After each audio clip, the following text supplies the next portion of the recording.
Property విషయంలో confusion గా ఉన్నారా? గేటెడ్ కమ్యూనిటీలో ఫ్లాట్ తీసుకోవాలా లేదా విల్లా తీసుకోవాలా? మన పిల్లల భవిష్యత్ కోసం ఓపెన్ ఫ్లాట్ తీసుకోవాలా? మన హైదరాబాద్ లో ఏ లొకేషన్ లో కొంటే మంచి అప్రిసియేషన్ వస్తుంది?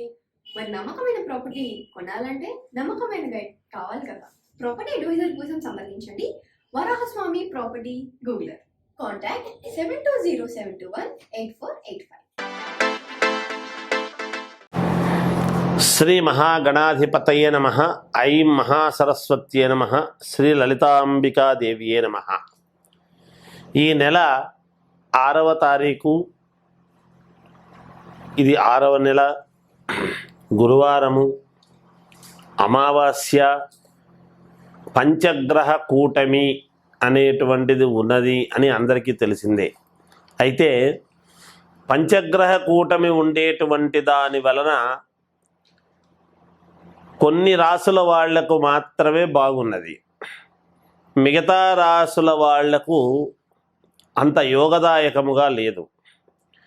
కాబట్టి ఎవరు ఏ పనులు కావాలన్నా, ఉద్యోగాలు కావాలనుకున్నా, ఇంట్లో శుభకార్యాలు కావాలి అనుకున్నా,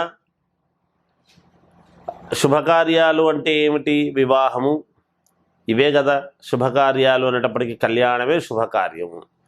ఇంట్లో అమ్మాయిలకు శుభకార్యాలు జరపాలి అన్నా, అబ్బాయిలకు చేసుకోవాలి అన్నా, లేదా ఉన్నతమైనటువంటి ఉద్యోగంలో ఒక ఉన్నతమైనటువంటి స్థితికి వెళ్ళాలి అన్నా, మనము రెగ్యులర్గా గ్రహస్థితులు ఎలా ఉన్నాయి ఏమిటి అనేటువంటివి చూసుకుంటూ ఉంటాం సహజంగా.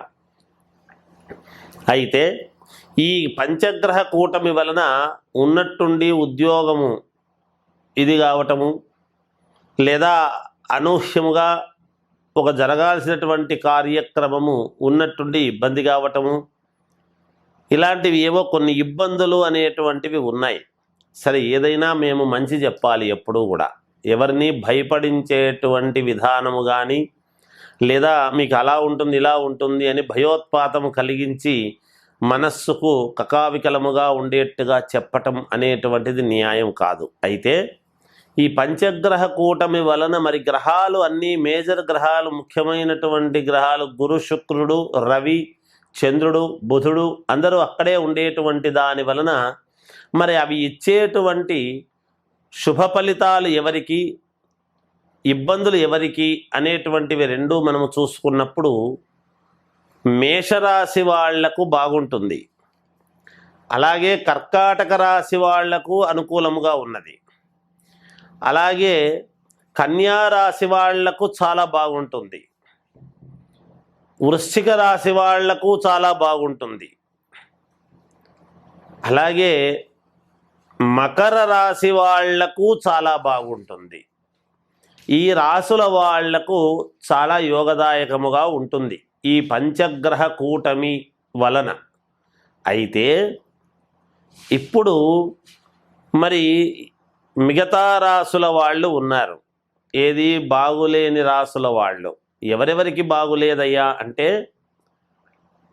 వృషభ రాశి వాళ్లకు బాగుండదు, అలాగే మిథున రాశి వాళ్లకు బాగుండదు, సింహరాశి వాళ్లకు, అలాగే తులారాశి వాళ్లకు, ధనుస్సు రాశి వాళ్లకు, కుంభరాశి మీనరాశుల వాళ్లకు బాగుండదు.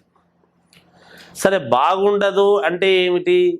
ఏదో ప్రమాదము ఇంకా అయిపోయింది, ఇబ్బందులు అనేటువంటివని కాదు దాని అర్థం.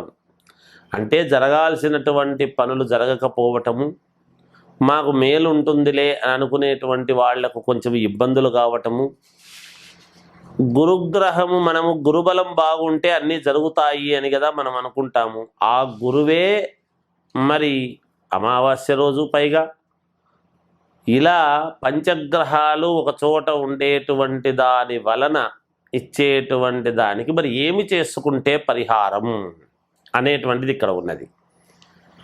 నిజానికి ఏ రాశి వాళ్ళు ఏమేమి పరిహారాలు చేసుకుంటే బాగుంటుంది అనేటువంటి విషయాన్ని ఇప్పుడు నేను మీకు తెలియజేస్తాను. మామూలుగా పంచగ్రహ కూటమి అనేటువంటిది ఉండేటువంటి దాని వలన మేషరాశి వాళ్లకు చాలా ఉపయోగాలు ఉన్నాయి, మేలు జరుగుతాయి. అనుకున్నటువంటి పనులు సమయానికి చేసుకుంటారు. కీలకమైనటువంటి నిర్ణయాల్లో కీలకమైనటువంటి విషయాలలో మంచి నిర్ణయాలు తీసుకోవటం అనేటువంటిది జరుగుతుంది. ఇంట్లో శుభకార్యాలు చేసుకోవటానికి మేలు జరుగుతుంది. అనూహ్యముగా మేషరాశి వాళ్లకు ఏదో ఒక ఉపయోగం అయితే జరుగుతుంది. ఇది అది అని చెప్పటానికి ఉండదు కాబట్టి మీరు ఊహించినటువంటి ఒక మంచి ఇది జరిగేదానికి అవకాశాలు చాలా వరకు ఉన్నాయి ఈ మాసంలో. ఎందుకంటే పంచగ్రహ కూటమి వలన మీకు చాలా యోగవంతముగానే ఉంటుంది. భూమి వలన కానీ భూమి లోపల కానీ భూమి ద్వారా కానీ మీకు కొంచెం బాగా కలిసి వచ్చేటువంటి విషయముగా ఉంటుంది ఏదో రకంగా అనేటువంటిది తెలియజేస్తూ జయోస్తు. పంచగ్రహ కూటమి వలన మేలు జరగాలి అని అనుకుంటే మొదటగా వృషభ రాశి వాళ్ళు చేసుకోవాల్సినటువంటి పరిహారం ఏమిటి అంటే నవగ్రహ హోమము, గణపతి హోమము చేసుకోవాలి. గణపతి హవనము, నవగ్రహ హోమము చేసుకుంటే మేలు జరుగుతుందిగాక. అది వాళ్ళు ఇంట్లో చేసుకోవటమా లేదా ఇంట్లో వసతి లేదు అని అనుకున్నప్పుడు దేవాలయంలో చేసుకోవటమా అనేటువంటిది మీరు ఆలోచన చేసి, శక్తి గల వాళ్ళు ఇక్కడ ఆలోచన చేయండి. శక్తి గల వాళ్ళు బ్రాహ్మణులు ఇంటికి పిలిచి నవగ్రహ గణపతి హోమము అనేటువంటిది చేసుకుంటే మీకు సత్ఫలితాలు రావటం అనేటువంటిది జరుగుతుంది. ఖచ్చితముగా దాని వలన జరుగుతుంది. శక్తి లేని వాళ్ళ పరిస్థితి ఏమిటయ్యా, మేము హోమం చేసుకునేంత శక్తి మాకు లేదు కదా గురువుగారు, మరి మేమేం చెయ్యము, ఏం చెయ్యాలి అంటే ఇప్పుడు శక్తి ఉండి కూడా లేదు, ఏముందిలే ఇది చేస్తే చాలే అనుకుంటే ఫలితాలు పోవు. నిజంగా శక్తి లేనటువంటి వాళ్ళు మేము ఇంత ఖర్చు పెట్టలేము, హోమం చేసుకోవాలి అంటే ఎంత తక్కువలో తక్కువ అన్నా బ్రాహ్మణులకు సంభావన అన్నీ ఇవ్వవలసినటువంటి సమయం వచ్చేటప్పటికి కొంచెం ఎక్కువ అవుతుంది. అలా శక్తి లేని వాళ్ళు ఏం చెయ్యాలి అంటే మామూలుగా శనివారము ప్రతి శనివారము కూడా ఈ నెలలో వచ్చే ప్రతి శనివారము నవగ్రహాలకు తిరగటము, ప్రతి మంగళవారము గణపతికి ప్రదక్షిణలు చేయటము, నవగ్రహాలకేమో 21 ప్రదక్షిణ చేయటము, గణపతికేమో 11 ప్రదక్షిణలు చేయటము. ఇది చెయ్యండి. ఆ గణపతి దగ్గరికి వెళ్ళినప్పుడు కాస్త అటుకులు బెల్లము గణపతి దగ్గర పెట్టి తిరగటం.